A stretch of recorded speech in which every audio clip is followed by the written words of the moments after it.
The pass at Thermopylae was not a place that invited grandeur or theatrical heroism, but rather a narrow, almost reluctant corridor of land, where the mountain leaned heavily on one side and the sea pressed quietly on the other, forming a natural choke point so tight that even the passage of two carts required careful maneuvering. And it was here, in this confined strip shaped more by geological accident than human intention, that a small force of Greek soldiers gathered not to perform for history or legend, but simply because the land itself dictated that this was where resistance could exist at all, where numbers might be neutralized, where the overwhelming scale of an empire could be reduced into something that could be faced step by step, shield against shield, breath against breath,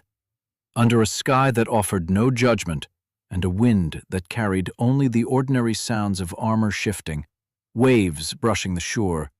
and men quietly preparing for what they already understood would not be a moment of glory, but a test of endurance against something far larger than themselves. There were no speeches echoing across the cliffs and no orchestrated declarations of destiny rising to meet the morning air. Only the subdued rhythm of preparation as men adjusted straps worn from travel, checked the edges of spearheads dulled by time and use, and stood in small groups where conversation drifted in low tones about practical matters, water, position, timing, because the reality of the moment left little room for abstraction. And while later generations would remember this place as a symbol of defiance shaped into something almost mythological, the truth that lived in that early stillness was far simpler and more human. For the men who stood there did not yet know how their actions would be remembered or retold, and what surrounded them was not the weight of legend, but the immediacy of uncertainty. The awareness that somewhere beyond the horizon an army was approaching whose size could not be fully grasped, and whose arrival would compress the world into this narrow space where decisions would no longer be theoretical, but measured in the distance between one heartbeat and the next. To understand why these men stood at Thermopylae at all,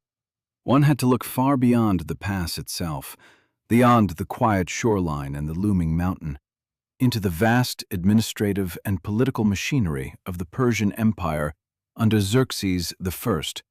a system that did not think in terms of narrow spaces or limited engagements, but instead operated on a scale that transformed geography into pathways and populations into resources,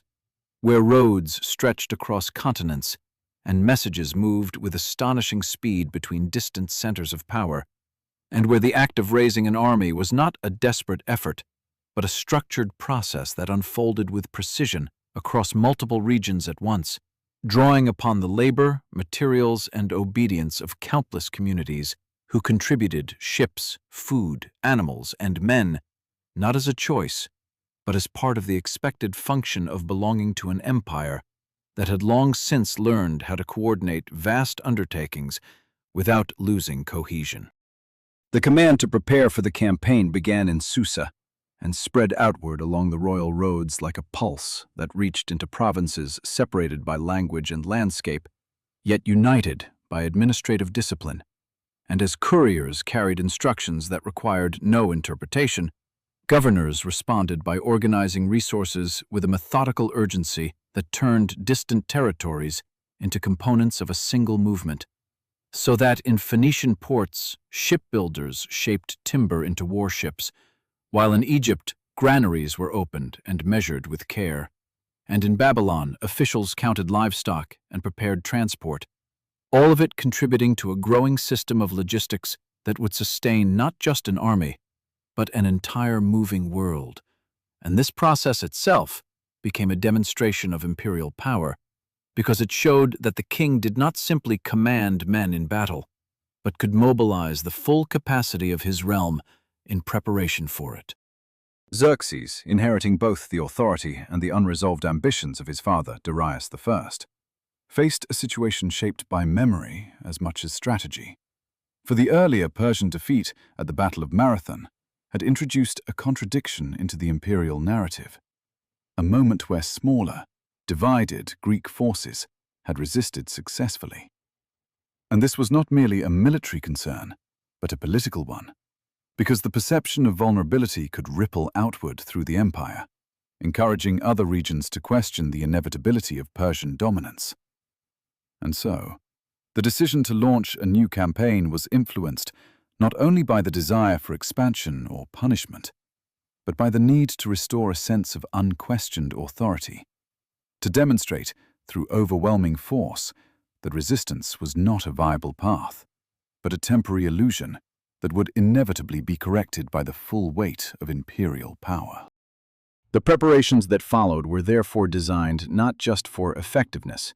but for visibility, as seen in the engineering projects that accompanied the campaign, including the canal cut through the isthmus near Mount Athos and the construction of bridges across the Hellespont, efforts that required coordination on a massive scale and carried symbolic meaning as well, because they showed that obstacles presented by nature could be overcome through organization and labor, and even when initial attempts failed, such as when storms destroyed the first bridge,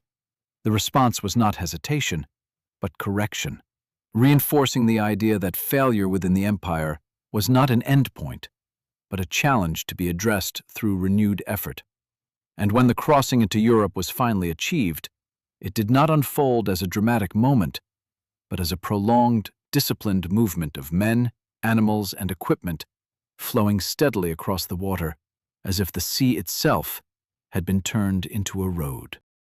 As this immense force advanced westward, staying close to the coastline to maintain coordination with the fleet,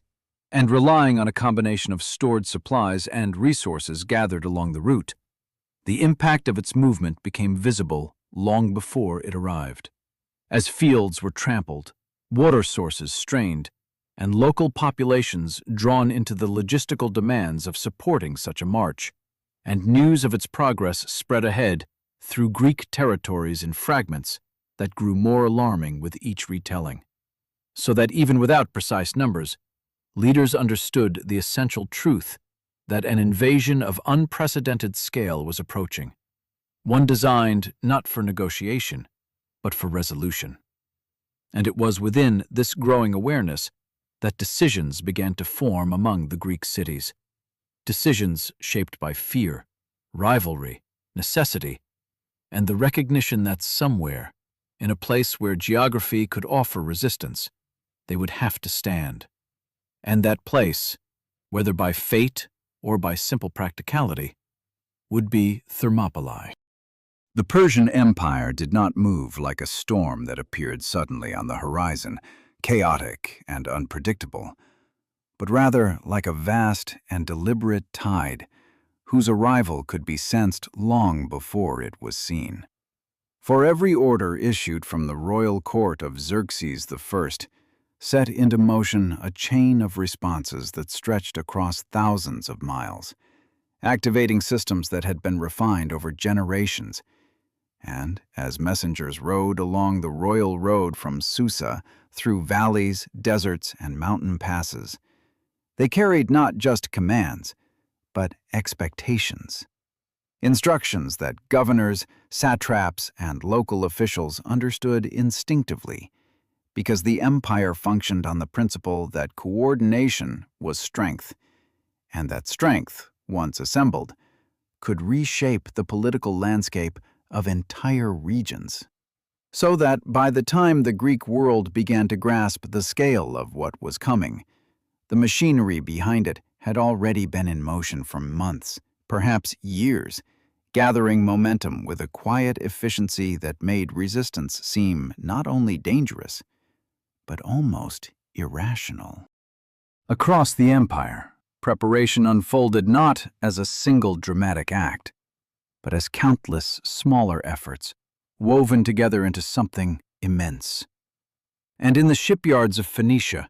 the scent of cut cedar filled the air as craftsmen shaped hulls designed to carry soldiers across unpredictable waters. While in Egypt, laborers measured grain with careful precision, sealing it into containers that would sustain men and animals alike during a campaign that could not afford disruption. And in the fertile lands of Mesopotamia, herds were counted, selected, and driven towards staging areas where they would be incorporated into supply trains. And all of this activity, spread across regions that differed in language, culture, and climate, contributed to a single purpose: creating a logistical network that allowed the Persian army to function not as a collection of individuals, but as a unified organism whose survival depended on coordination at every level, from the highest command decisions to the smallest act of carrying water or maintaining equipment. What distinguished this mobilization was not merely its size, but its structure. For the Persian system had long understood that an army's effectiveness depended as much on its ability to sustain itself as on its ability to fight. And so, roads were repaired, depots established, and schedules enforced with a discipline that ensured that no single part of the system would collapse under strain. And officers were tasked not only with leading troops, but with maintaining order within a force that included men from distant regions such as Bactria, Sogdiana, and even parts of India, each bringing their own weapons, styles of combat, and expectations, yet all integrated into a command hierarchy that translated diversity into strength, allowing the empire to field a force that was not only large, but adaptable, capable of responding to different terrains and conditions while maintaining cohesion under pressure. The memory of Battle of Marathon lingered beneath these preparations like a quiet but persistent tension. For although it had occurred years earlier, under the rule of Darius I, its implications remained unresolved, and within the Persian court, it was understood not simply as a defeat, but as a disruption of expectation.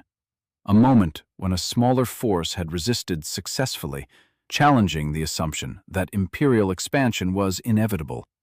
And this challenge carried consequences beyond the battlefield, because it suggested to other regions that resistance might be possible. And so, Xerxes' campaign was shaped in part by the need to correct that perception, to demonstrate that Marathon had been an exception rather than a precedent, and that the full weight of the empire, once applied, would restore the balance that had been momentarily disturbed. Debate within the Persian court reflected this tension, as advisors offered differing perspectives on the wisdom of launching such a large-scale campaign, with some urging caution and consolidation,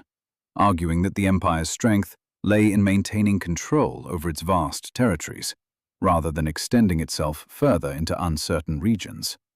while others advocated for decisive action, emphasizing that failure to respond to Greek defiance would encourage further unrest. And Xerxes, navigating these competing viewpoints, ultimately chose a path that aligned with the latter argument, committing to a campaign that would not merely confront Greece, but overwhelm it, using scale and preparation to ensure that the outcome would not depend on chance, but on the systematic application of imperial power. The engineering feats that accompanied the campaign served both practical and symbolic purposes, and nowhere was this more evident than at the Hellespont, where the challenge of crossing from Asia into Europe required a solution that could accommodate not just soldiers, but horses, wagons, and supplies. And so engineers constructed bridges from ships anchored side by side, secured with cables, and reinforced with planks to create a surface that could bear the weight of an entire army. And when the first attempt was destroyed by storms, the response was swift and uncompromising, with new materials and improved techniques applied to ensure that the second attempt would succeed. And this persistence sent a clear message to all who observed it, that the empire did not accept obstacles as permanent, but treated them as problems to be solved through organization and effort. When the crossing finally took place, it unfolded over days rather than hours, as lines of men, animals, and equipment moved steadily across the constructed pathway, their progress marked not by dramatic gestures, but by the practical sounds of movement, the creaking of wood under weight, the calls of officers maintaining order, and the restless behavior of animals unaccustomed to walking over water. And this extended process revealed something essential about the nature of the campaign, that it was not driven by haste, but by calculation, that time itself was a resource to be managed, and that the success of the operation depended on maintaining cohesion even during the most complex phases of movement. Once in Europe, the army advanced with deliberate care, staying close to the coastline where the fleet could provide support. And this coordination between land and sea forces added another layer of complexity to the campaign, requiring constant communication and synchronization to ensure that supplies could be delivered and that strategic flexibility could be maintained. And as the army moved, it consumed resources at a scale that transformed the landscapes it passed through. Fields were stripped, water sources depleted, and local populations drawn into the logistical system, whether willingly or not. And this impact, visible and immediate, served as a reminder of the army's presence even before it reached its intended targets. News of this advancing force spread ahead through the Greek world, carried by traders, scouts, and travelers whose accounts varied in detail but converged in their depiction of something vast and unstoppable. And although the exact numbers were uncertain, the impression created by these reports was enough to prompt urgent discussions among Greek leaders who understood that the invasion was not a temporary incursion, but a sustained effort to bring Greece under Persian control. And this realization forced them to confront questions that had long been avoided, questions about unity, strategy, and the willingness to set aside rivalries in the face of a common threat.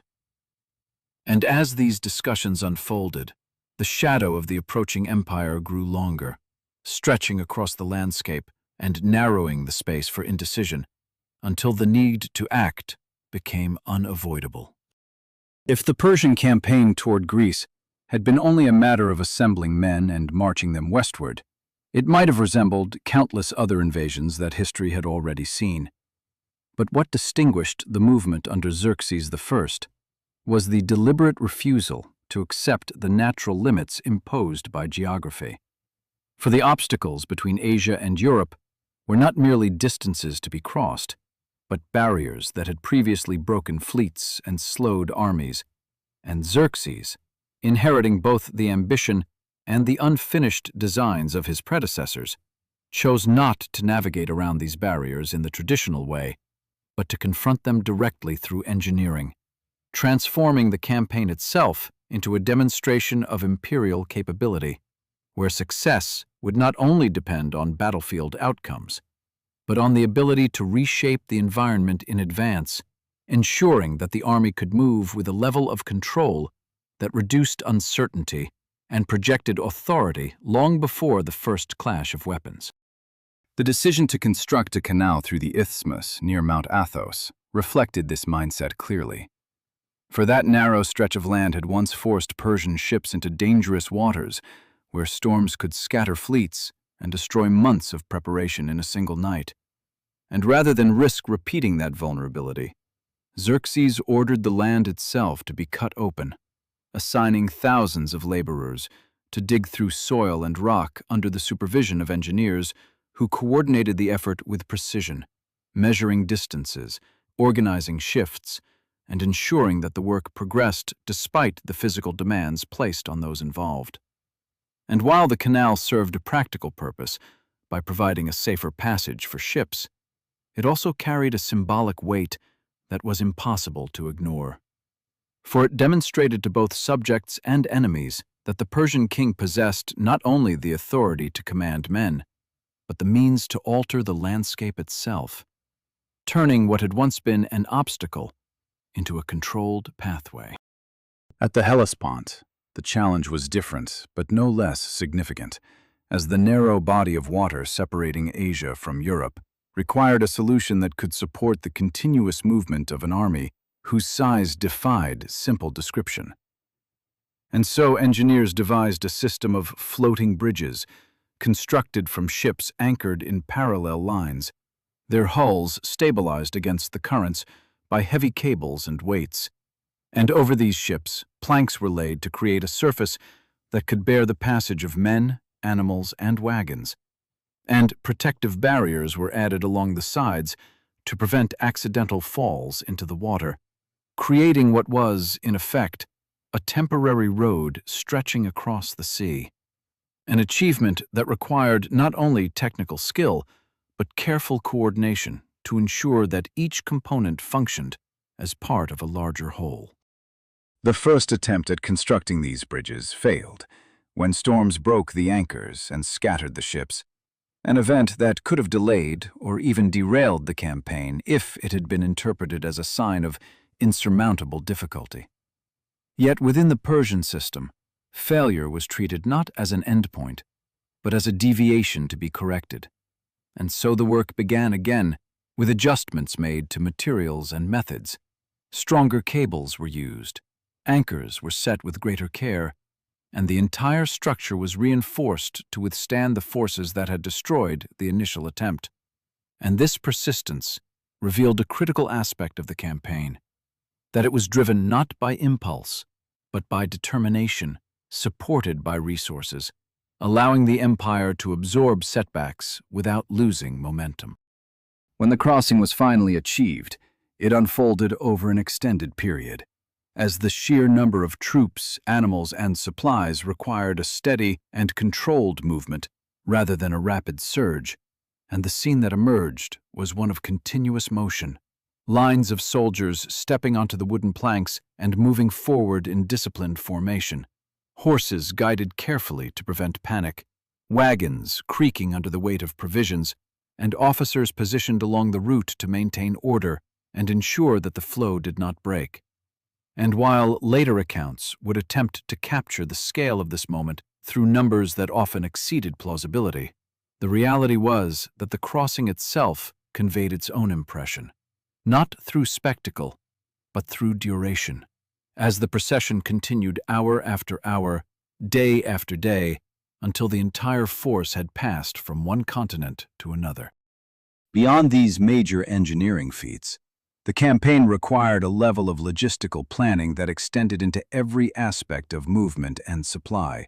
for an army of such size could not rely solely on what it carried, and so depots were established along the route, stocked in advance with food, water, and materials needed to sustain both men and animals, and local populations were integrated into the system through orders that required them to provide additional resources, creating a network that supported the army as it advanced, while also demonstrating the reach of Persian authority. And this network had to function continuously, ensuring that each day's march ended with access to the necessities of survival, for any disruption could lead to disorder within the ranks, a risk that Persian commanders were determined to avoid through strict organization and oversight. The coordination between the land army and the fleet added another layer of complexity, as the two forces moved in parallel along the coastline, maintaining communication to ensure that supplies could be transferred and that strategic adjustments could be made in response to changing conditions. And this relationship between land and sea was not merely supportive, but integral to the campaign's success, allowing the Persians to extend their reach while minimizing vulnerability. And it required constant attention from commanders who had to account for factors such as weather, terrain, and the availability of suitable harbors, all of which could influence the pace and direction of movement. As the army advanced into Europe, its presence began to reshape the regions it passed through, not only through the consumption of resources, but through the psychological impact of its scale. For the sight of such a force moving with order and purpose created an impression that extended beyond immediate physical effects, influencing the decisions of local leaders who had to choose between resistance and submission, and in many cases, the sheer magnitude of the Persian system encouraged compliance, as communities calculated the risks of opposing an army that appeared capable of sustaining itself indefinitely while maintaining cohesion across vast distances. News of these developments reached the Greek world in fragments, carried by those who had witnessed portions of the advance or heard reports from others. And although the details varied, the overall picture that emerged was consistent in its implications, for it became clear that this was not an invasion that could be repelled through isolated efforts, but one that required a coordinated response. And as Greek leaders began to consider their options, they were confronted not only with the immediate threat posed by the approaching army, but with the broader reality of facing an empire that had demonstrated its ability to overcome obstacles through planning and engineering, raising the question of whether any natural advantage, including the narrow pass at Thermopylae, would be sufficient to halt its progress. The news did not arrive in Greece as a single, clear proclamation carried by an official voice, but rather as a series of fragments, rumors shaped by distance, reports carried by traders and scouts, stories repeated in marketplaces and along dusty roads. Yet, despite their inconsistencies, these fragments shared a common weight that pressed steadily upon the minds of those who heard them. For each telling added another layer to the growing understanding that the force advancing from the east was not merely large but organized, not merely dangerous but deliberate. And in cities scattered across the Greek world, from coastal ports to inland settlements, leaders began to grasp that what approached was unlike anything they had faced before. A campaign designed not to test their strength, but to end their independence. And this realization did not produce immediate unity or clarity, but instead stirred a complex mixture of fear, denial, urgency, and calculation, as each polis weighed its own position within a landscape that suddenly felt smaller, more vulnerable, and more tightly bound to the decisions of others. In Athens, the reaction carried a particular intensity, for the city had already experienced the reach of Persia and understood both the possibilities and the dangers that lay ahead. And within its walls, debates that had once seemed theoretical now took on immediate consequence, as citizens gathered in assemblies where voices rose and fell in arguments about strategy, survival, and identity. And at the center of these debates stood Themistocles, a figure whose vision had, in earlier years, seemed ambitious to the point of controversy, yet now appeared increasingly necessary. For he had argued that Athens' strength did not lie solely in its hoplites or its walls, but in its ability to command the sea. And through a combination of persuasion and political maneuvering, he had secured the use of silver from the mines at Laurion to build a fleet of triremes, sleek warships powered by rows of oarsmen, whose coordinated movement could turn wood and bronze into a weapon as decisive as any spear. The harbour at Piraeus became a place of relentless activity, where the sound of hammers striking wood and metal blended with the shouted instructions of overseers and the rhythmic practice of crews learning to row in unison. And men who might otherwise have lived quiet lives as farmers or craftsmen found themselves drawn into a new role, seated on narrow benches where discipline was measured not in individual strength, but in collective timing, each stroke of the oar dependent on the precision of those around them. And this transformation of ordinary citizens into a naval force carried implications beyond the immediate threat, for it altered the balance of power within Athens itself, elevating the importance of those who could row and fight at sea, and giving the city a tool that could challenge the Persian fleet in ways the traditional land forces could not. While Athens turned its attention to the sea, Sparta moved with a different rhythm, one shaped by a social structure that placed discipline and tradition at its core.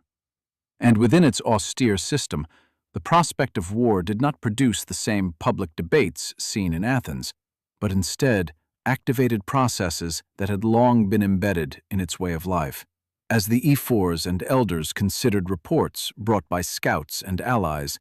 weighing them against the constraints imposed by religious observances and civic obligations that governed when and how the Spartan army could be deployed. And this interplay between urgency and tradition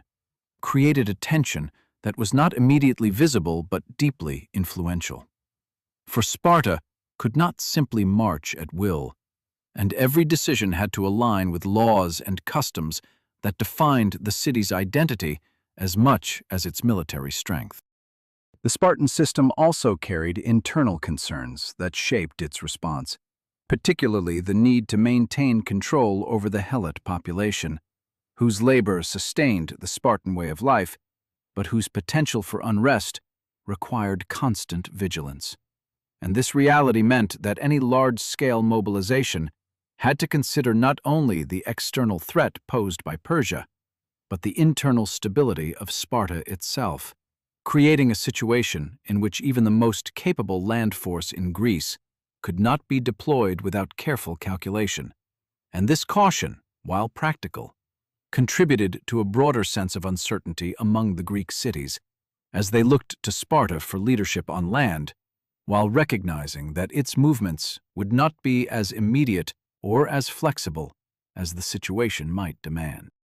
Beyond these two dominant powers, the wider Greek world responded in varied and often conflicting ways, as cities assessed their own resources, rivalries, and histories in the context of the approaching invasion. And some began preparations that mirrored those of Athens and Sparta, calling up men of fighting age, inspecting walls, and organizing supplies,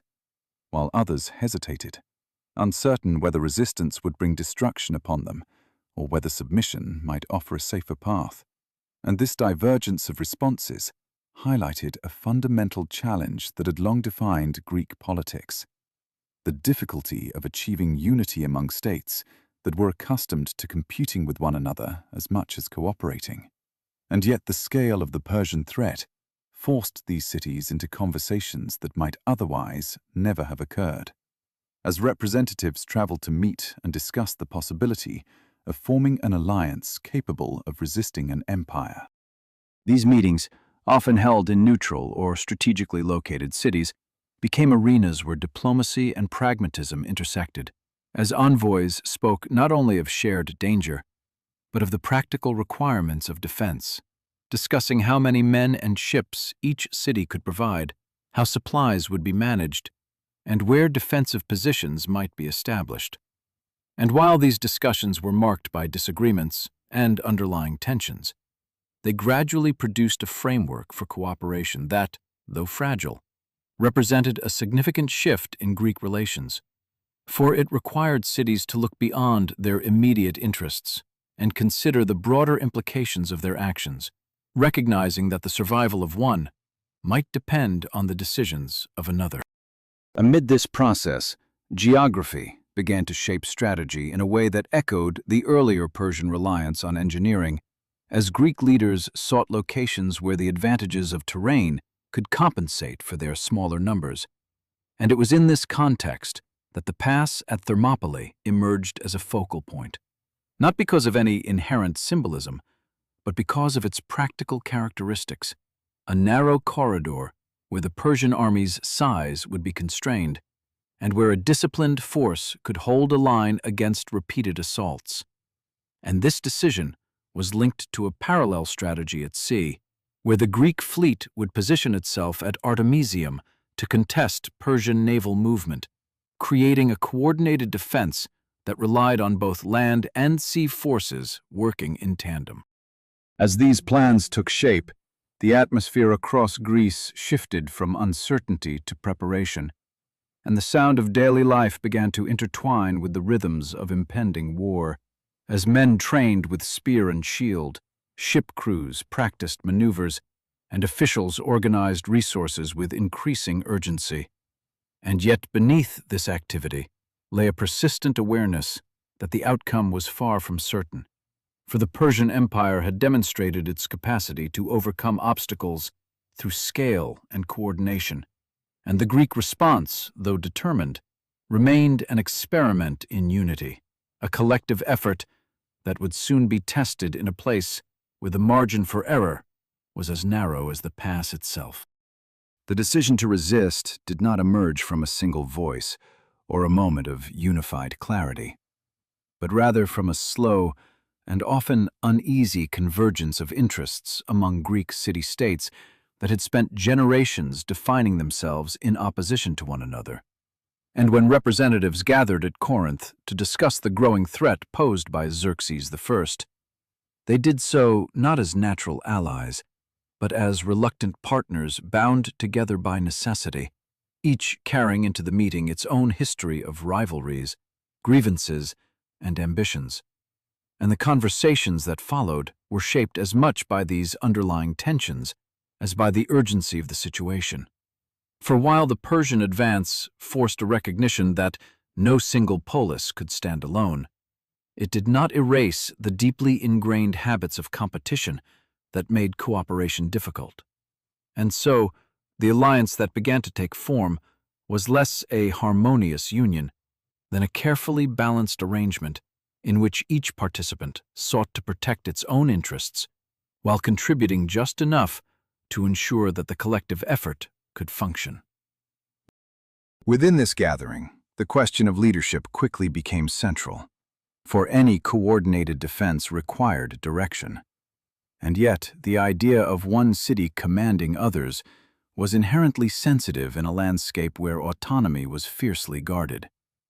And it was ultimately Sparta that assumed the leading role on land, not because its authority was universally accepted without question, but because its reputation for discipline and battlefield effectiveness made it the most practical choice. And even those who might have resisted Spartan leadership recognized that, in the face of a force as large as the Persian army, cohesion in command could mean the difference between organized resistance and chaotic defeat. While at sea, Athens held significant influence due to its growing fleet, a reflection of the foresight of Themistocles, whose earlier efforts to strengthen naval power now positioned Athens as an essential component of the alliance's strategy. The discussions at Corinth extended beyond leadership to the practical realities of war, as delegates debated where to make a stand, how to allocate resources, and how to coordinate movements across regions that varied widely in terrain and accessibility. And these debates were not abstract, but grounded in the immediate challenges posed by the approaching invasion. For the Persian army's size meant that open battle on broad plains would likely favor the invader. And so the Greeks sought locations where geography could offset this advantage, narrowing the space in which the enemy could operate and forcing engagements on terms that would reduce the impact of numbers. And it was through this process that the pass at Thermopylae emerged as a focal point for the land defense, a place where the natural constraints of the landscape could be used to create a defensive position capable of delaying the Persian advance. This choice was closely linked to the decision to position the Greek fleet at Artemisium, creating a coordinated strategy in which land and sea forces would operate in parallel, each supporting the other in ways that reflected an understanding of the interconnected nature of the campaign. For if the Persian navy were able to bypass the land defenses and land troops behind the Greek position, the pass at Thermopylae would become untenable. And, similarly, if the land defense failed quickly, the fleet would be exposed to increased risk. And so the alliance committed to a plan that required synchronization and mutual reliance, an arrangement that demanded a level of trust that had not always existed among the participating cities. Despite these strategic agreements, the alliance remained fragile, as not all Greek states chose to join or commit fully to the effort, and some, calculating that resistance might bring destruction upon them, opted instead to submit to Persia by offering earth and water, the traditional symbols of allegiance, while others hesitated, waiting to see how events would unfold before making a decision. And this lack of universal participation added another layer of complexity to the alliance's plans, for it meant that the forces available for defense would be limited not only by resources, but by political choices, and that the unity required to face the Persian Empire would always be partial, shaped by the varying degrees of commitment among the Greek cities. Within individual cities, The decisions made at Corinth translated into concrete actions that affected daily life, as preparations for war intensified, and the rhythms of ordinary existence began to shift. And in Athens, assemblies were held where citizens debated not only strategy, but the sacrifices that would be required, including the possibility of abandoning their homes if the Persian army advanced into Attica, a prospect that carried emotional and practical implications, for it meant leaving behind land, property, and the physical markers of identity. And yet the logic of the situation, reinforced by the arguments of Themistocles, pointed toward the necessity of prioritizing the fleet and preserving the population over defending the city itself at all costs. In Sparta, the implementation of the alliance's decisions took a different form, shaped by the city's structured approach to governance and military readiness. And while the need to send forces north to Thermopylae was acknowledged, the timing and scale of this deployment were influenced by religious observances such as the Carnia festival and the Olympic truce, which imposed constraints that could not be easily ignored without undermining the social and cultural foundations of Spartan society. And this interplay between obligation and necessity required careful management, as leaders sought to fulfill their duties both to the alliance and to their own traditions, resulting in a plan that would initially send a smaller force under the command of a Spartan king, with the expectation that additional troops would follow once circumstances allowed. As these preparations unfolded, the alliance existed in a state of tension that was both practical and psychological. For while agreements had been reached and plans set in motion, the underlying uncertainties remained, shaped by the knowledge that the Persian army was already advancing and that the margin for error was limited. And yet, within this fragile structure lay a determination that, though uneven, was real. A willingness among many of the Greek cities to confront a threat that could not be ignored. And as messengers carried orders and units began to move toward their assigned positions, the alliance, imperfect and contested, began to take physical form. Its strength not in unity of purpose alone, but in the shared recognition that the alternative to resistance was submission, and that for many,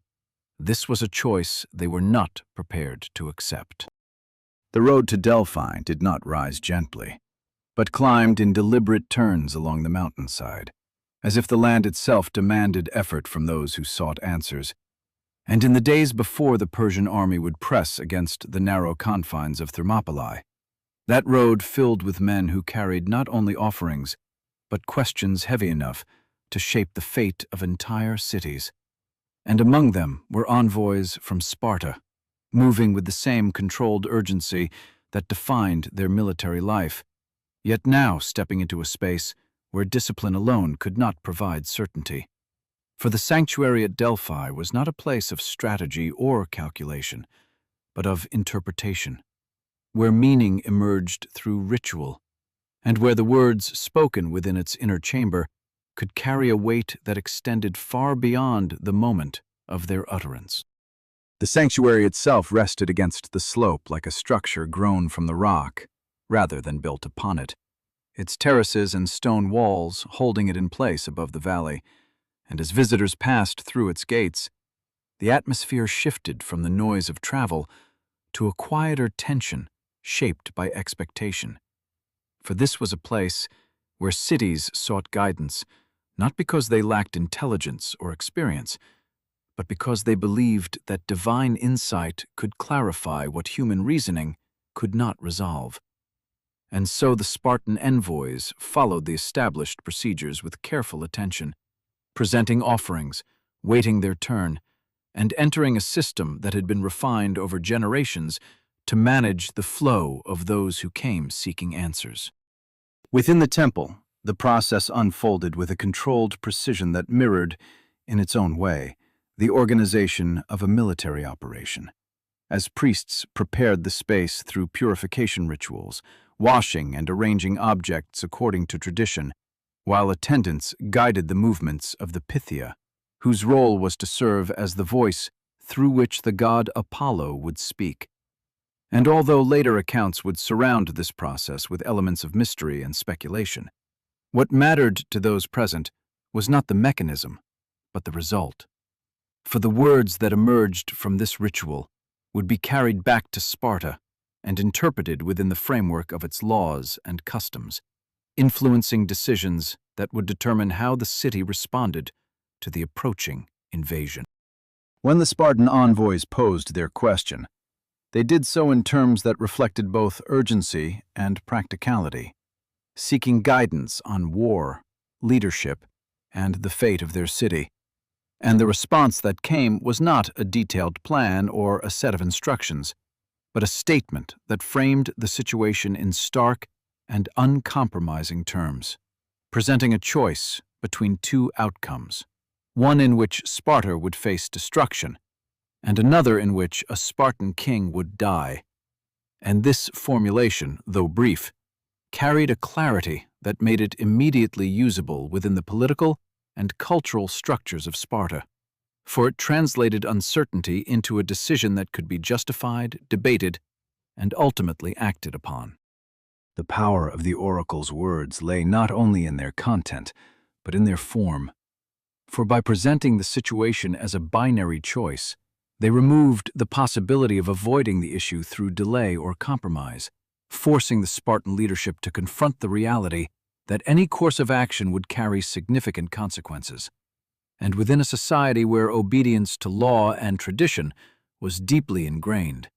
such a message provided a framework that aligned with existing values, allowing leaders to argue that the path forward, however difficult, was not merely a matter of strategy, but of duty, and that the sacrifice implied by the oracle was not an arbitrary loss, but a necessary act to preserve the greater whole. When the envoys returned to Sparta, the message they carried was delivered within the city's formal structures, as the ephors convened and the council of elders gathered to hear the report. And although Spartan culture emphasized restraint and control,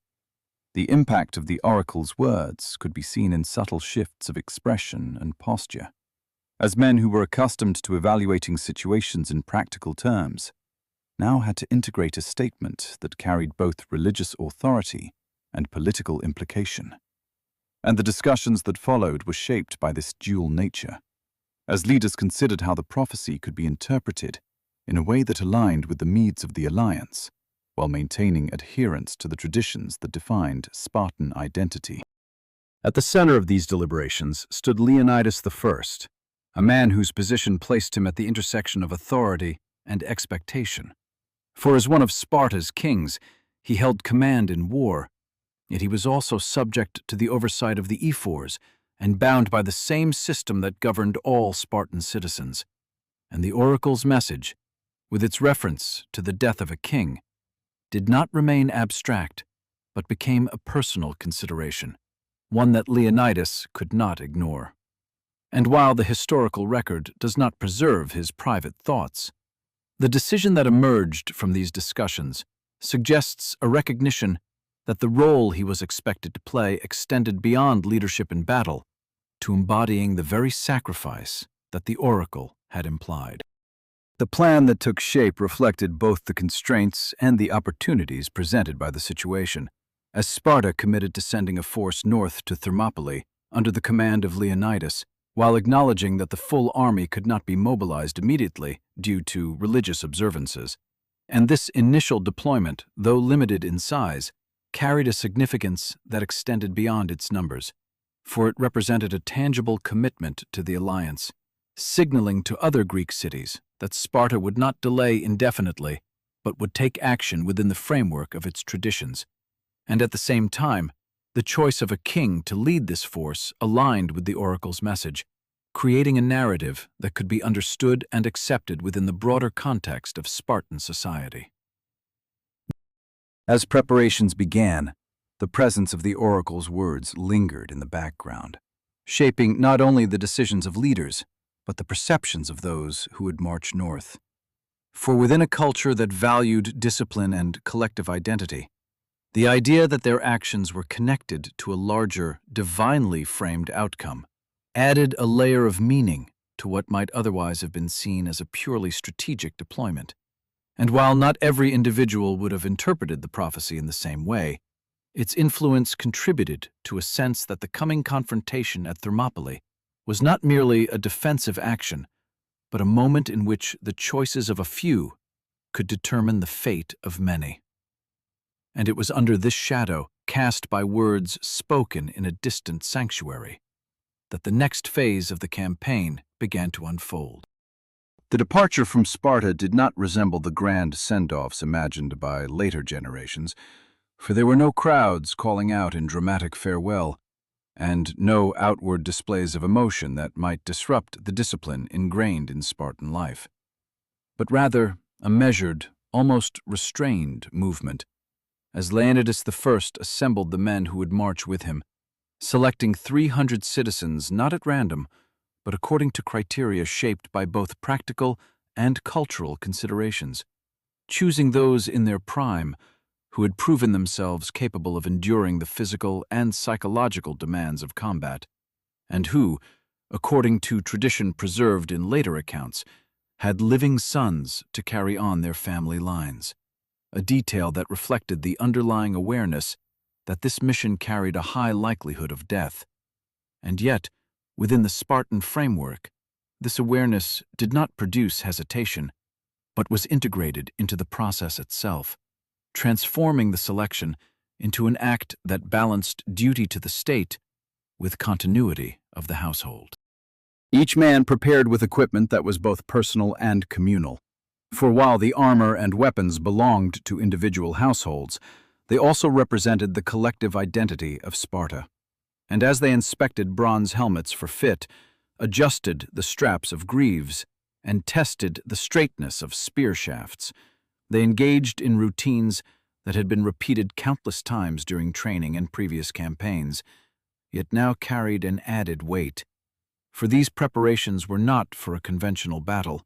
but for a position that would require holding against overwhelming force, and the familiarity of these actions provided a form of stability, anchoring the men in habits that reduced uncertainty and reinforced the discipline upon which their effectiveness depended. The presence of helot attendants alongside the Spartans added another layer to the march, as these individuals carried supplies, managed equipment, and performed tasks that allowed the soldiers to conserve energy for the demands ahead, and their role, often overlooked in simplified retellings, was essential to the functioning of the force, reflecting the broader structure of Spartan society in which the labor of the helots supported the military focus of the citizen class. And as the column moved out from the city, the combination of heavily armed hoplites and lightly burdened attendants created a balance that facilitated sustained movement over long distances, ensuring that the Spartans could maintain their pace without exhausting themselves before reaching their destination. The march itself unfolded with a rhythm that emphasized consistency over speed, as Leonidas set a pace that could be maintained across varied terrain, leading the column through valleys, across streams, and along roads that narrowed or widened according to the landscape, and the men adapted to these changes without breaking formation when possible, shifting into smaller groups when necessary, and maintaining an awareness of their surroundings that extended beyond immediate concerns, for the journey north was not merely a movement toward a battlefield, but a process that brought them into contact with other Greek contingents, each joining the effort with its own expectations and levels of commitment. As the Spartans advanced, they encountered groups from different cities who had answered the call to defend Thermopylae, and these interactions revealed both the strengths and the complexities of the alliance. For while some greeted the Spartans with a sense of relief, viewing their presence as a stabilizing force within the coalition, others approached with caution, aware that Spartan leadership carried authority that could influence the conduct of the campaign, and Leonidas navigated these dynamics with a focus on practical coordination, integrating allied units into the broader movement while maintaining the discipline and structure that defined his own force. The road north became a conduit through which the alliance took physical form, as small groups merged into larger ones, and the sounds of marching feet, creaking carts, and occasional commands created a steady background that marked the progression toward the pass. And along the way, local communities observed this movement with a mixture of curiosity and concern, offering assistance in the form of food, water, and guidance in some cases, while in others, simply watching as the column passed, recognizing that the outcome of the coming confrontation would affect not only those who fought, but all who lived in its shadow. Camp routines during the march reflected the same emphasis on order that characterized Spartan life. As each evening, the men established positions, prepared simple meals, and assigned watches to maintain security. And these routines served not only practical purposes, but also reinforced a sense of continuity, allowing the soldiers to maintain a structured environment even as they moved through unfamiliar territory. And within this framework, conversations remained limited and focused, avoiding speculation about the future in favor of addressing immediate needs, a habit that helped to manage the psychological strain of approaching a battle whose scale and outcome could not be fully anticipated. The presence of the oracle's message, received at Delphi, lingered in the background of the march, influencing perceptions without dominating them. For while each Spartan was aware of the prophecy that had framed the campaign in terms of sacrifice, the culture in which they had been raised emphasized action over reflection. And so the men carried this knowledge not as a source of fear, but as part of the context within which they operated, integrating it into their understanding of duty and expectation without allowing it to disrupt the focus required for the tasks at hand. As the column approached the region near Thermopylae, the landscape began to change in ways that signaled the transition from movement to position. As the mountains rose more sharply and the proximity of the sea became more apparent, and the road narrowed into the confined space that had been chosen for its defensive potential.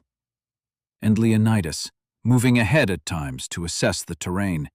considered the practical implications of what lay before them, identifying points where the line could be held, where the ground offered stability for the formation of a phalanx, and where the enemy might attempt to maneuver. And these observations informed the initial steps that would be taken upon arrival, as the Spartans prepared not only to occupy the pass, but to transform it into a defensive position capable of sustaining resistance against a force that would soon test the limits of their discipline and endurance. When the first elements of the Greek force reached Thermopylae, the place did not announce itself as a battlefield, but revealed its potential slowly, through the way the land narrowed and shifted, through the closeness of the mountain wall on one side, and the steady presence of the sea on the other. And as Leonidas I walked sections of the pass on foot, observing the ground with the practical eye of a commander who understood that terrain could decide outcomes before weapons ever met, he noted where the earth held firm enough to support the weight of a tightly packed phalanx,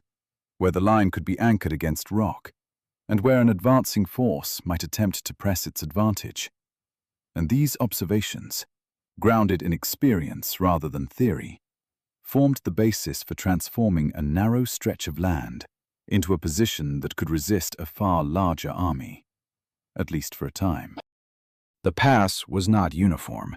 and this variation mattered, for certain sections constricted more tightly than others, creating natural choke points where only a limited number of men could engage at once, while other areas opened slightly, offering opportunities for maneuver, but also risks of exposure. And Leonidas, along with other Greek leaders,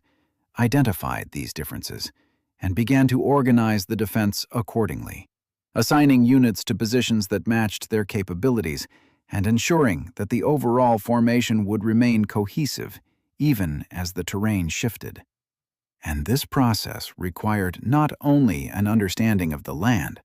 but coordination among the various contingents that had gathered, each bringing its own traditions, equipment, and expectations into a shared effort that depended on unity in execution. One of the first tasks undertaken by the Greeks was the repair of an old wall that had once stood as a defensive barrier in the pass, a structure of stone that had fallen into disrepair over time but still retained enough form to be restored. And as soldiers lifted stones, filled gaps, and reinforced weak sections, the act of rebuilding served both practical and symbolic purposes, for it created a physical obstacle that could slow an advancing enemy, while also marking the space as one that would be contested, a boundary drawn not only by geography, but by intention. And the labor involved in this work, carried out under the watch of officers who ensured that it progressed efficiently, reinforced the sense that the defense of Thermopylae was not a passive stance, but an active preparation, a shaping of the environment to meet the demands of the coming conflict. As more Greek contingents arrived, the scale of the defending force became clearer, expanding beyond the initial Spartan presence to include men from various regions, among them contingents from Tegea, Mantinea, Corinth, and Phocis, as well as the notable contribution of the Thespians, whose decision to stand would later be remembered for its significance. And this growing assembly required careful organization, as Leonidas established command relationships that balanced Spartan authority with the autonomy of allied leaders, ensuring that orders could be communicated effectively while respecting the structures within each contingent. And this balance was essential to maintaining cohesion, for the success of the defense depended on the ability of these diverse groups to function as a unified force despite their differences.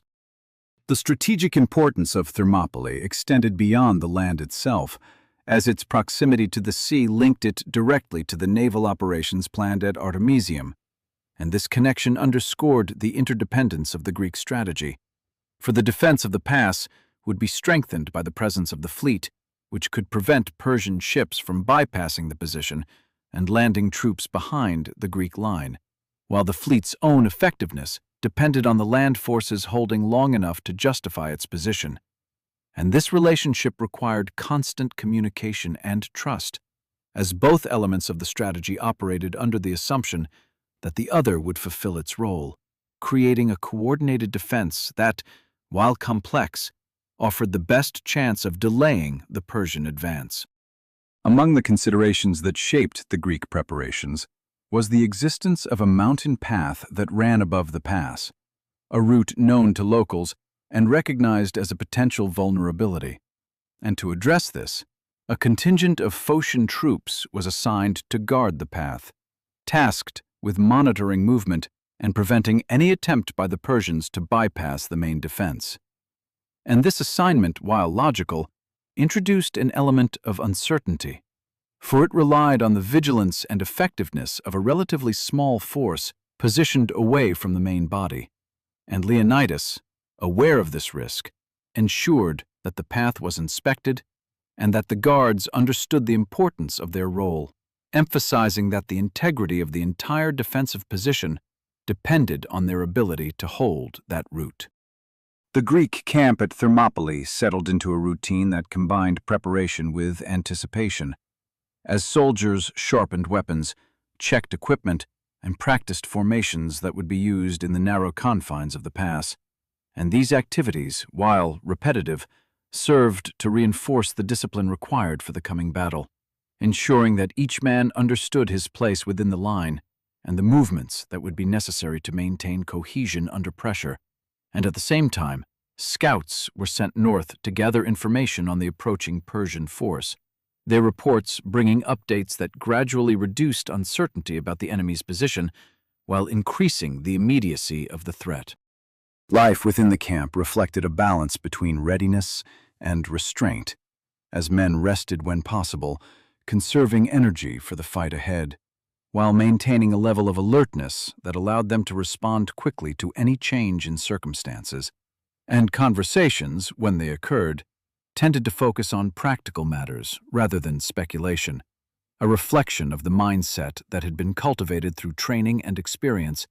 And within this environment, the presence of allied forces created opportunities for interaction that, while limited by language and custom, contributed to a shared understanding of purpose as men from different regions stood side by side, preparing to defend a position that had become, through necessity, a focal point for the collective effort of the Greek alliance. As the days passed and the Persian army drew closer, the atmosphere at Thermopylae shifted subtly, the routines of preparation taking on a sharper edge as the reality of the impending confrontation became unavoidable, and the sound of distant movement, carried by the wind or reported by scouts, served as a reminder that the time for waiting was nearing its end. And within this narrowing window, Leonidas and the Allied leaders focused on finalizing their arrangements, ensuring that each unit knew its position, that rotations were planned to manage fatigue, and that signals for communication during battle were understood. For in a space as confined as the pass, clarity and coordination would be as critical as courage. And as the last adjustments were made, the stage was set not for a dramatic spectacle, but for a sustained test of discipline against pressure, where the outcome would depend on the ability of the defenders to hold their line against a force that would soon press against them with all the weight of an empire.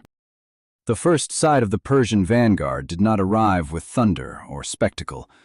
but with a slow accumulation of presence along the northern road leading toward Thermopylae, where small groups of mounted scouts appeared at a distance, pausing often to observe the terrain and the Greek position, their movements cautious and deliberate as they measured the narrow ground and the repaired wall that marked the line of resistance, and from behind them, like a tide gathering strength beyond the horizon, the main body of the army began to emerge, first in scattered formations, and then in increasingly dense lines that stretched farther than the eye could easily follow, creating an impression not of chaos, but of organization on a scale that made the space between mountain and sea feel even more confined, as though the land itself were being pressed inward by the weight of what approached. Within the Greek camp, the arrival of these scouts confirmed what had long been anticipated, and the men who stood along the defensive line adjusted their posture with a quiet readiness that reflected training rather than fear, lifting shields into position, testing the grip of spear shafts, and aligning themselves according to the arrangements that had been practiced in the days before, while behind them attendants moved with controlled efficiency, ensuring that water, spare weapons, and other necessities were within reach. And although the presence of the enemy introduced a new intensity to the atmosphere, the routines established earlier held firm, providing a structure that allowed the defenders to focus on immediate tasks rather than the overwhelming scale of the force gathering before them. When Xerxes I himself arrived and took a position from which he could observe the pass, his expectations were shaped by experience. For he had seen cities submit upon the approach of his army, and had reason to believe that the defenders at Thermopylae might do the same once confronted with the full extent of Persian strength. And so he chose to wait, allowing time for the Greeks to reconsider their position,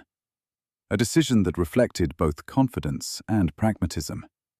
as a surrender would achieve his objective without the cost of battle. Yet this pause also introduced a period of tension on both sides. As days passed with neither withdrawal nor attack, each camp watching the other cross a space that remained deceptively quiet. During this interval, a Persian messenger approached the Greek line under a flag of truce, accompanied by interpreters as needed. And when he delivered the demand that the Greeks lay down their arms and submit,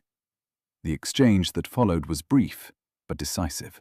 as Leonidas I responded with a refusal that left no room for negotiation. The phrase attributed to him, simple, direct, and without embellishment, carrying a clarity that defined the situation as one that would be resolved not through words, but through action. And when the messenger returned to Xerxes with this answer, the possibility of avoiding conflict disappeared, replaced by the necessity of testing the Greek position through force. The first assault began with a measured advance, as Persian infantry formed into columns and moved toward the narrow entrance of the pass, their front ranks carrying lighter shields and shorter spears suited to mobility, while archers positioned themselves behind to provide support. And as they closed the distance, the rhythm of their movement shifted from controlled march to accelerating momentum, driven by orders shouted through the ranks and the pressure of those behind pushing forward, until they reached the point where the terrain constricted and the Greek lines stood waiting, shields locked, spears angled outward in a dense formation that transformed individual soldiers into a unified barrier. The initial impact was abrupt and violent, as Persian troops met the extended spear points of the Greek phalanx and were forced into a space that limited their ability to maneuver, and the mechanics of the Greek formation became immediately apparent, with the front ranks holding their ground while those behind provided support,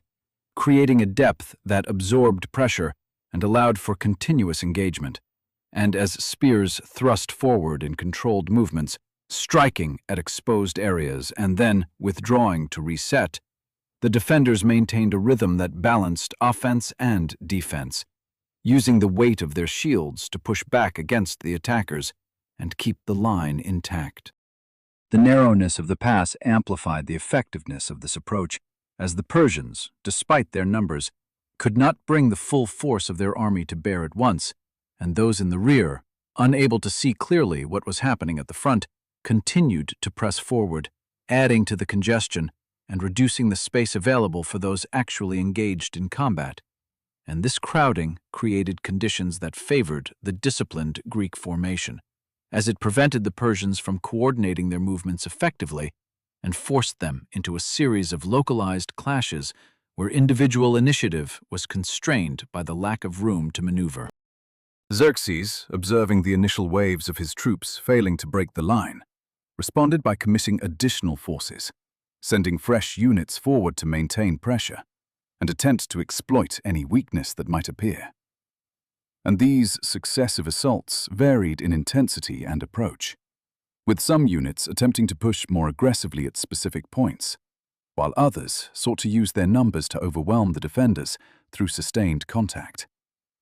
Yet each attempt encountered the same fundamental limitation imposed by the terrain, and the Greek line, supported by planned rotations that allowed tired men to step back and be replaced by those with fresh strength, remained stable despite the continuous strain. Among the Persian forces committed to the assault were elite units often referred to as the Immortals, whose reputation for discipline and effectiveness made them a logical choice for breaking a stubborn defense. And when they advanced into the narrow space, their presence was marked by a more coordinated effort to penetrate the Greek line. Yet even they found their capabilities constrained by the environment, as the advantages they might have enjoyed in more open terrain were reduced within the confines of the pass. And the Greek phalanx, designed precisely for such conditions, continued to hold, its cohesion allowing it to absorb and repel attacks that might have succeeded under different circumstances. As the day progressed, the battlefield took on the characteristics of sustained attrition, with the ground before the Greek position becoming increasingly uneven due to the accumulation of fallen soldiers and discarded equipment, and both sides adapting to the changing conditions, stepping over obstacles, adjusting footing, and continuing to engage in close combat, where the distance between opponents was often measured in inches. And while the Persians suffered heavier losses due to the constraints of the terrain, the Greeks were not unaffected, as fatigue, minor wounds, and the physical demands of maintaining formation over extended periods took their toll, requiring careful management by their leaders to ensure that the line did not weaken under pressure. By the time the Persian assaults slowed toward the end of the day, the outcome of this first phase of the battle had become clear, as the defenders had successfully held their position against repeated attempts to break through, demonstrating that the combination of terrain and disciplined formation could offset the numerical advantage of the attacking force. And as both sides withdrew to their camps to regroup, tend to the wounded, and prepare for the next day, the narrow pass at Thermopylae had already begun to reshape the expectations of those involved, revealing that the confrontation would not be resolved quickly or easily, but would instead unfold as a prolonged test of endurance, strategy, and the ability to adapt within the limits imposed by the land itself. Dawn did not bring relief to Thermopylae, but instead revealed with quiet clarity the cost of the previous day, as the rising light spread across ground already marked by struggle, illuminating broken spears, scattered shields,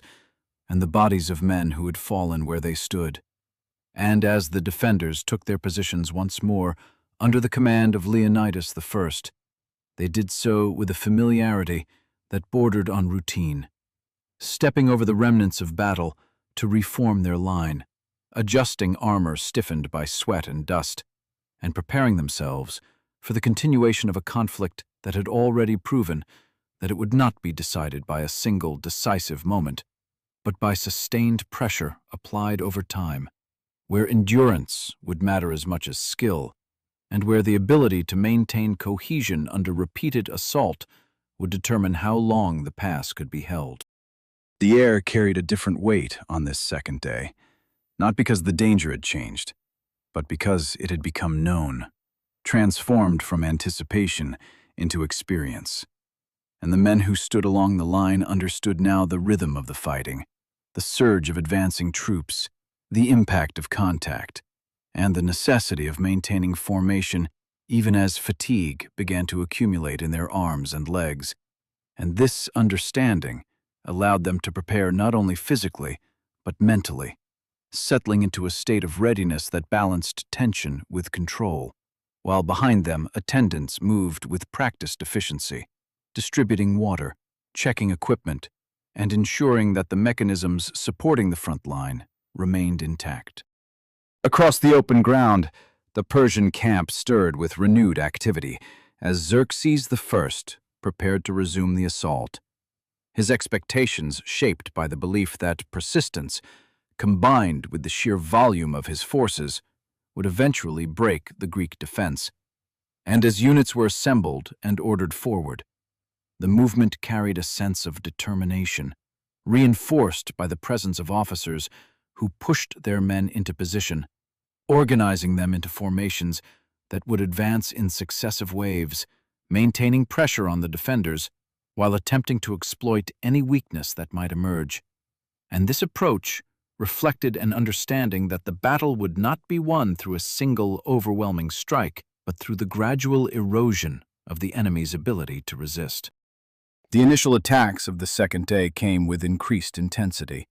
as Persian troops advanced more rapidly, attempting to close the distance before the Greek line could fully settle into its defensive posture.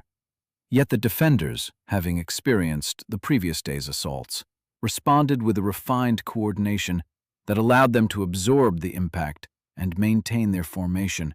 their shields overlapping to create a continuous barrier, while their spears moved in controlled thrusts that struck at exposed targets and then withdrew to reset. And this repetition of movement, practiced and disciplined, created a rhythm that resisted disruption, even as the pressure of the advancing enemy tested its limits. Leonidas, recognizing the need to adapt to the conditions of the battle, introduced variations in the Greek response, at times ordering the line to step forward beyond the repaired wall to engage the enemy in the narrow road itself, then withdrawing in an organized manner to reset the formation, a maneuver that served multiple purposes, clearing the ground of obstacles that could hinder movement, disrupting the momentum of the Persian advance, and creating opportunities to rotate tired soldiers out of the front line. And this controlled flexibility demonstrated an understanding that defense did not require static positioning, but could incorporate movement without sacrificing cohesion, provided that discipline was maintained. The Persian forces, for their part, adjusted their tactics in response to these movements, attempting to exploit moments of transition by increasing the speed and pressure of their attacks, sending in units that were better equipped and more experienced, including the elite formations often referred to as the Immortals, whose role in the battle reflected the importance Xerxes placed on achieving a breakthrough. And as these troops advanced into the confined space,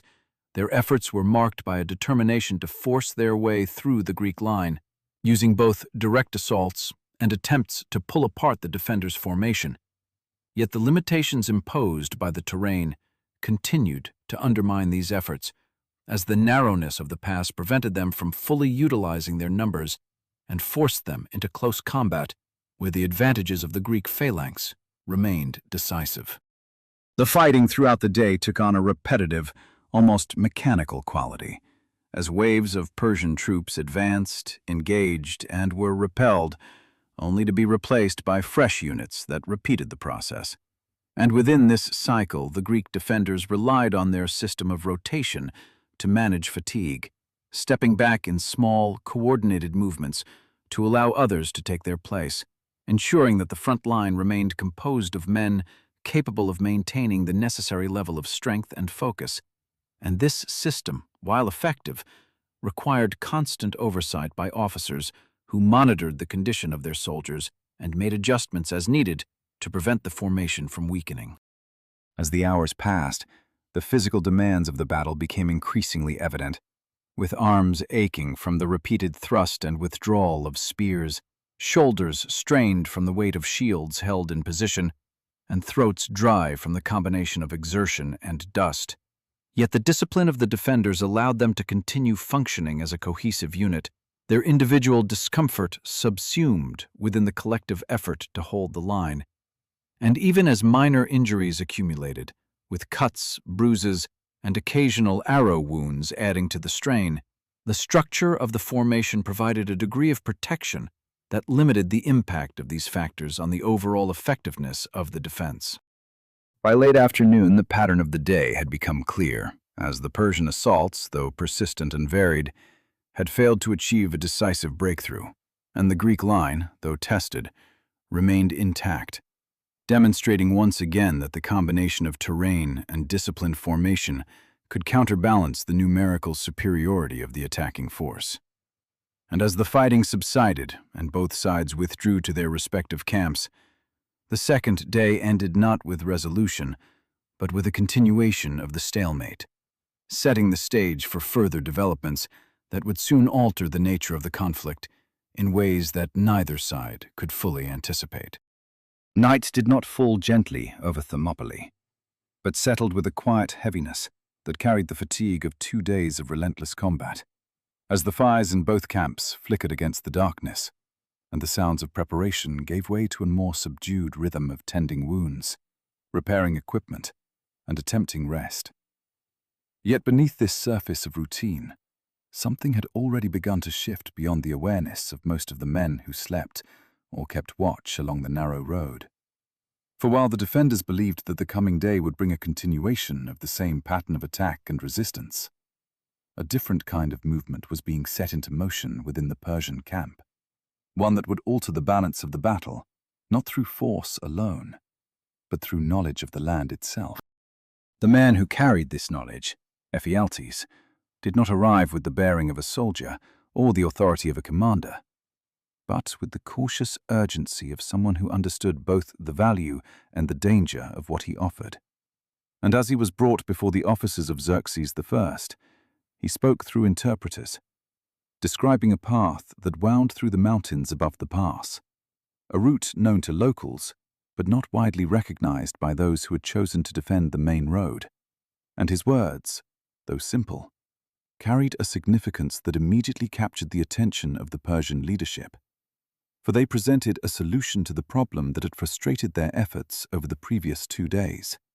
a way to bypass the narrow front where their numbers had been constrained,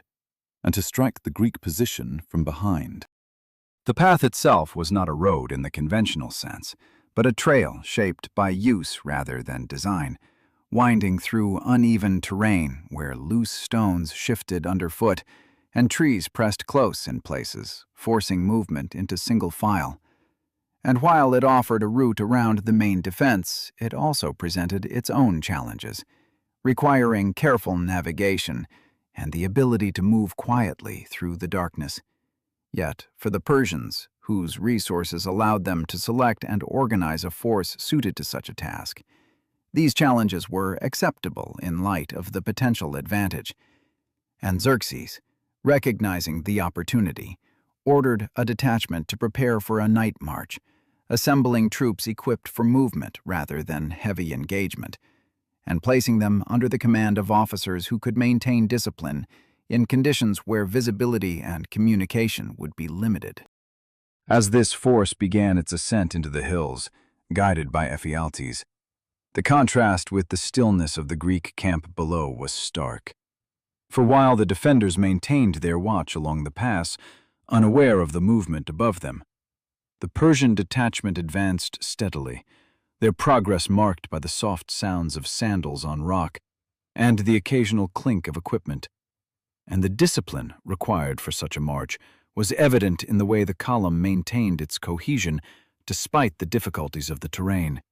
with officers using quiet commands and gestures to keep the men aligned and moving at a pace that balanced speed with caution, ensuring that they would reach their objective before dawn without alerting the defenders prematurely. Higher up the mountain, the Phocian troops assigned to guard the path held their position, maintaining a watch that, until that night, had seemed more precautionary than critical. And when they first became aware of the approaching Persians, it was through subtle signs, faint noises, that grew into clearer indications of movement, prompting them to raise an alarm and form a defensive line in the limited space available. And the initial clash that followed was brief but intense, as arrows were exchanged and close combat threatened to develop. Yet the objectives of the two forces differed,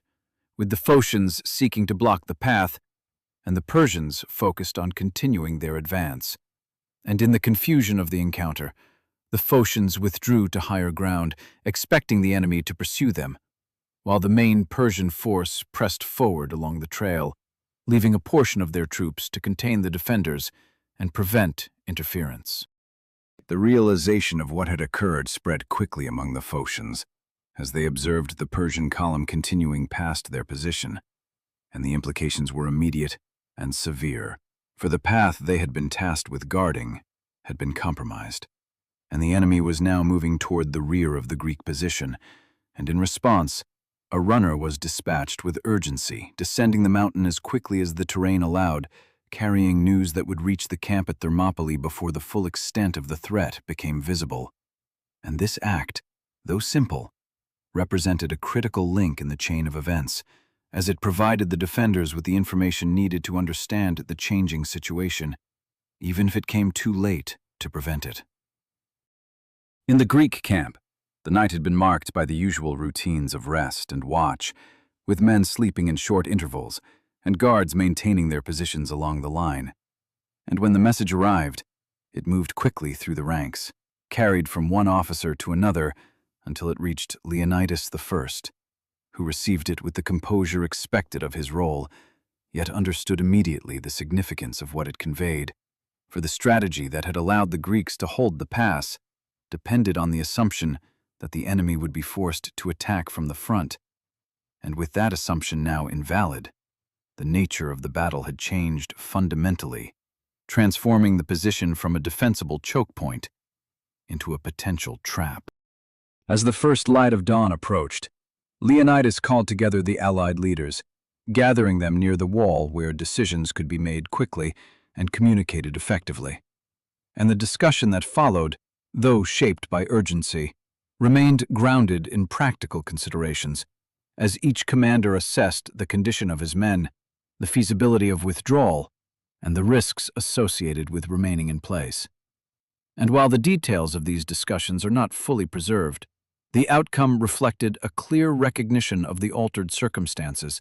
leading to a decision that would allow the majority of the Greek forces to withdraw, while a smaller contingent remained to hold the pass for as long as possible, delaying the Persian advance and providing time for others to prepare for the next phase of the conflict.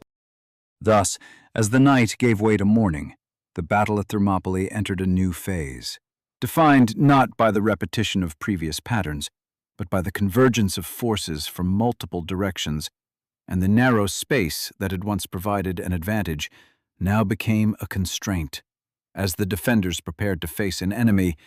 that would soon press upon them from both front and rear. And within this shifting landscape, the choices made in the hours before dawn would determine not only the immediate outcome of the battle, but the broader course of the campaign that continued beyond the pass. The first light of morning did not bring clarity so much as confirmation, for as the sky above Thermopylae began to pale, the reality of the situation settled over the remaining defenders with a quiet certainty that required no further explanation. And under the command of Leonidas I, the decision made in the dim hours before dawn took visible form, as units were roused, equipment gathered, and orders passed in firm, unambiguous tones, directing the majority of the Allied forces to withdraw while there was still time to escape the narrowing corridor. And this movement, though urgent, was carried out with a discipline that prevented it from collapsing into panic, as men formed lines, lifted the wounded, and began the march south with the understanding that their departure depended on the ability of those who remained to hold the line against an enemy that would soon attack from two directions. The men who stayed did not do so by accident, but through a convergence of command, choice, and circumstance, as the Spartans remained with Leonidas, bound by their system, and the expectation shaped in part by the words spoken at Delphi, while the Thespians chose to stand alongside them, their decision reflecting a commitment that extended beyond obligation, and the Thebans, whose position within the alliance was more complicated, were kept within the remaining force under conditions that ensured their presence would not disrupt the cohesion of the defense. And together, these groups formed a smaller, more concentrated body of troops, one that would face the final phase of the battle with an awareness that the outcome would not be survival, but delay, measured in the time gained for others to prepare for what would come next. As the withdrawing forces moved out of the pass, the sound of their departure faded into the distance, replaced by the renewed activity of the Persian army under Xerxes I, whose commanders, now aware that their flanking maneuver had succeeded, prepared to close the trap, and the defenders, repositioning themselves away from the repaired wall to a point that offered slightly more room to maneuver, formed a compact line that could respond to attacks from both front and rear, their shields overlapping, spears aligned, and movements coordinated to maintain cohesion even as the space around them filled with the approaching enemy. And this adjustment, though limited by the constraints of the terrain, reflected an understanding that the final engagement would differ from the previous days, requiring flexibility within a structure that could not afford to break. The initial clash of this last phase carried a different intensity, as Persian forces advanced with the knowledge that the defenders were reduced in number and that the path behind them was no longer secure. And the Greeks responded with the same disciplined movements that had defined their earlier resistance, yet now under conditions where the pressure came from multiple directions, forcing them to turn, adjust, and hold their formation in a constantly shifting environment. And as the distance between opposing lines closed, the battle moved quickly into close quarters, where the reach of spears gave way to the shorter range of swords, and the sound of metal striking metal became more frequent as weapons met shields, armor, and bodies in rapid succession. Within this compressed space, the presence of Leonidas remained a focal point, not in the sense of commanding from a distance, but as part of the formation itself, moving where needed, reinforcing positions, and maintaining the cohesion of the line. And it was here, amid the press of combat, that he fell,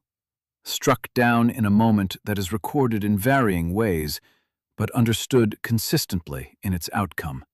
And the reaction of the Spartans and their allies was immediate, as they surged to protect his body, forming a tight ring of shields around the place where he lay. And in doing so, they demonstrated the same discipline that had defined their defense, even as the loss of their king altered the dynamic of the battle, transforming it from a coordinated resistance into a struggle to maintain formation under increasing pressure. The fighting intensified as Persian forces pressed from both directions, their numbers allowing them to sustain the assault even as losses mounted, and the defenders, now operating within an ever-shrinking space, continued to resist with a combination of spear thrusts, sword strikes, and the use of shields as both protection and weapons. Yet the constraints of the terrain and the accumulation of casualties gradually reduced their ability to maintain the integrity of the formation. And as spears broke and men fell, gaps began to appear, requiring constant adjustment to prevent the line from collapsing entirely. At a certain point, the nature of the battle shifted again, as the defenders were forced back toward a small rise where they formed a final position, a rough circle that allowed them to face outward in all directions, their shields overlapping as much as possible, and their remaining weapons held ready. And here, surrounded by Persian forces, they continued to fight in close quarters, their movements constrained, but their determination evident in the way they responded to each advance, striking at those who came within reach and holding their ground despite the inevitability of the outcome. And it was in this final stand that the limitations of their position became absolute. As the Persians, unable to break the formation quickly through direct assault, brought forward archers who fired into the concentrated group, their arrows finding targets within the tightly packed defenders. The effect of this change was decisive, as the combination of close combat and sustained missile fire overwhelmed the remaining Greeks, and one by one, then in groups, they fell, their shields slipping from their grasp, their weapons dropping as strength failed, until the circle that had held for as long as possible finally broke, and the last defenders were cut down where they stood, leaving the pass in Persian hands, and the ground marked by the cost of a resistance that had delayed but not stopped the advance. In the aftermath, Xerxes moved through the battlefield, observing the narrow space that had held his army for days and the bodies of those who had remained to defend it. And while the practical outcome was clear, the road south now open for the continuation of the campaign, the nature of the resistance he had encountered left its own impression, one that would be recorded and remembered in different ways by those who told the story. And as orders were given to clear the path, tend to the wounded, and prepare for the next stage of the march, the events at Thermopylae began to extend beyond the immediate context of the battle, influencing the decisions that followed, including the evacuation of Athens and the strategic focus on naval engagement that would culminate in future confrontations. The echo of the last stand did not reside solely in the outcome of the battle, but in the time it had bought and the example it had set. For although the Persian army would continue its advance, the delay imposed at Thermopylae allowed the Greek alliance to adjust its plans, to consolidate its forces, and to prepare for the next phase of the conflict. And in this way, the narrow pass between mountain and sea, once an unremarkable feature of the landscape, became a point of reference not only for those who fought there, but for the broader course of the war, a place where the limits of resistance were tested and where the consequences of both action and inaction were made visible in the most direct terms.